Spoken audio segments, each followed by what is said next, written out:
We at EABL recognize that our sustainability as a business depends not only on our economic performance, but also on the way we manage our social and environmental impacts. At every stage of the value chain, we seek to maximize our positive impacts, creating value for our stakeholders, which is important, but also improving our own performance. That is also very important. We have a code of conduct. This is a global code of conduct. It ascribes to the Diageo Code of Conduct. It ascribes to EABL's own value system. It's something we're extremely proud of. It's something we work on. We spend time on this annually. We also look at standards that cover all aspects of sustainability and responsibility. And these are a commitment to the way we do our business and indeed to the positive intent we have. We constantly demonstrate this. We want to show our commitment to being one of the region's most trusted and respected companies, Africa's most trusted and respected company. Globally, we want to be respected. Reputation is at the core and is critical to EABL's commercial success. Indeed, to our long-term sustainability. We've been here since 1922, no mean feat, and fulfillment of this purpose that we have for all of us. Celebrating life every day, everywhere. It's something we want EABL to be recognized for. We want to be known as a great place to work for the employees. And most of all, we want all our shareholders to know that we act with integrity, with a responsibility. And we are a business that values are inherent, and we demonstrate this every day. So we need to embed it, and they are embedded in the fabric of our organization. But I think this is only seen when we demonstrate what we're doing. We have a shared and clear corporate purpose. We also have clear values which are ascribed to across the entire organization. Management take overt accountability for driving this, especially our compliance and ethics agenda. And I have to say I'm really proud this year with our Pathway of Pride program, which is something that we do annually, and we open it up not just for ourselves, but for all our partners and for peer companies. This year, in fact, we had the head of the Anti-Corruption Agency join us, Mumo Matemo. We also had head of Transparency International, Betty Miner from CAM, all sorts of partners join us today, join us this year, sorry, in launching our Pathway of Pride annual program, because this is something we do every year. Employees subscribe to it every year. I'm not saying we've got it all, we know it all, but what we want to do is we want to be overt and confident that we are doing everything possible to apply this in our code of conduct and in our day-to-day work.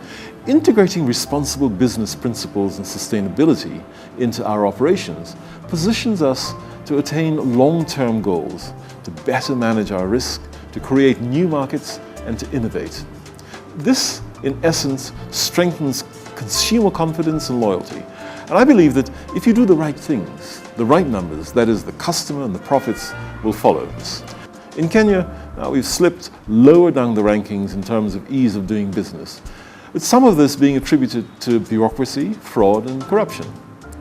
Kenya stands 129th in the ranking of 189 economies on an ease of doing business, and position number 136 out of 177 on the Transparency International Corruption Perception Survey of 2013. According to Transparency International, a bribe is requested once every 3 times that a Kenyan interacts with public institutions. Now, the Global Compact Network developed the Code of Ethics for Business in March 2012, and this code is an initiative by the business community of Kenya to promote and to enhance the ethics of business conduct in line with the 10 principles of the UN Global Compact and principles within the GRI. I urge executives to take up the challenge of creating an enabling environment for responsible businesses in Kenya. The United Nations Global Compact, through the local network, provides a framework for strengthening responsible business practices and embarking on a sustainable, continuous improvement journey.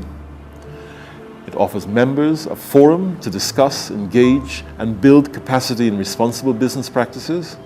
It provides a platform to engage in business approaches that contribute towards a better world.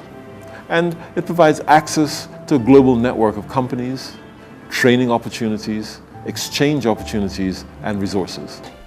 According to a recent survey within the UN Global Compact companies, 38% affirm that participation is essential and has significantly helped advance corporate sustainability practices. 81% perceived at least moderate positive impact as a result of their Global Compact participations. Therefore, most companies have understood that sustainable development is not only in the interest of the present and future generations, but also makes good business sense in strengthening an economy, maintaining a healthy environment, and upholding human rights and peace, which business have a stake in. Our employees have confidence in applying the internal code of conduct in their day-to-day interactions, and they readily consult line managers when faced by ethical dilemmas. And indeed this year, this is something that we spent a lot of time doing, role modeling, play acting. We shared with our partners, and we brought real life dilemmas that we're faced with every day to the fore, and we discussed them in an open way. And we found practical solutions, not off the top of your head, practical solutions that we own jointly. We're also very proud of our efficient operations. We are able to do this because we have a standard way of working. We have a code of business conduct, and indeed we follow various policies. We actually have 17 policies. The EABL policies are a translation of Diageo's global policies, because these also translate into the corporate values, which are very clear for all of us. And we need these because we need to know what is non-negotiable. There are just some things that are non-negotiable, and these need to be consistent across the entire organization. Plus, we also extend this to our third-party partners. We let them know what is non-negotiable, and they also feel ownership in our values. I have to say this has resulted in a standard way of us doing business. It has improved the way we do business. It has improved our efficiencies, our effectiveness, and our entire control environment. We have the KYBP, which is Know Your Business Partner program, which allows us to assess any corruption risk exposure by any of our business partners, and we consult with them. And this enables us to work with them.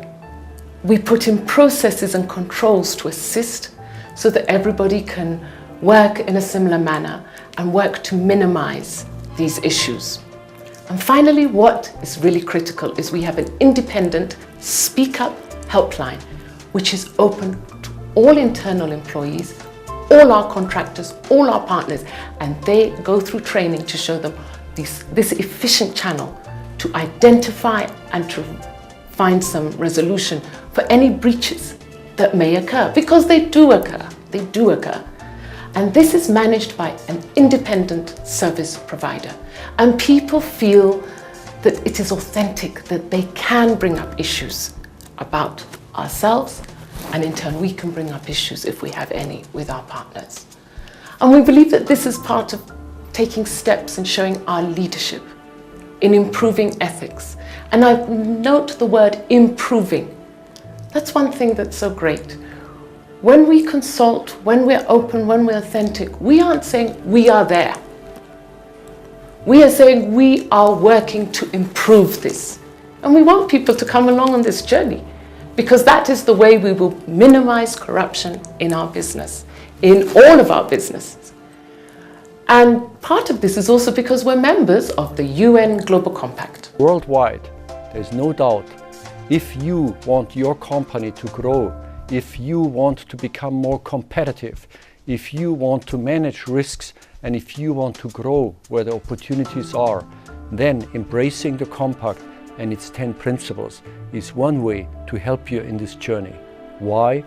Because proper risk management, respecting human rights, treating your workers well, and being sensible about the environment, and above all, practicing transparency makes your organization strong. It empowers your people, motivates them. It will make your products, your services more tuned with what is in demand and what is needed. And it will make you a more attractive partner when you team up with other corporations from around the world. These are very important reasons that complement what your core business are, and they are increasingly part of what your strategy can be about. It helps to create markets, unlocks the potential in your employees, and it builds goodwill with the communities. But above all, I would argue, the Global Compact allows you to share with each other best practices, because while it is important that you yourself within your own operations are on top of the line, increasingly it's also important that you collaborate.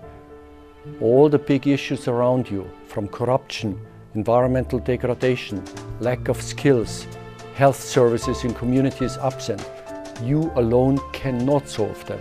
But if you collaborate, if you work with your peers and competitors and with civil society, then you have a good chance of making a huge impact.